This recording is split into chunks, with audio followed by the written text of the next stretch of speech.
problema, kung ipagtatanggol natin yung pasimuno ng pagpatay na kumakandong din at nagtatanggol sa mga pasimuno ng sindikato ng droga, medyo malansa ang dugo sa kamay ng mga ganitong pasimuno. Ito, summarize ko lang.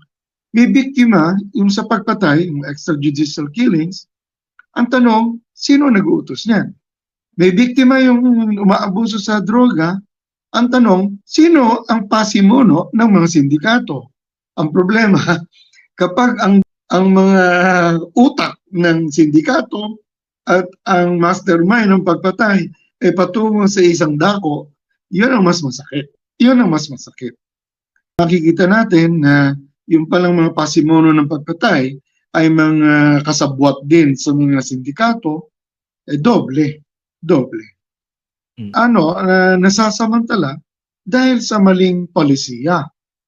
Ngayon, kapag dumadami yung pinapatay, nadadagdagan din yung ibang biktima. Sino pa yon? Yung mga pumapatay. Kasi alam mo, biktima rin sila. Inuutusan lang sila. Pinipressure pa nga sila. Yung iba hindi naman sanay pumatay. May hawak, mga pulis na may hawak na ng baril, hindi naman talaga nagpa-practice yan, ano? Pero, tinuwersa sila.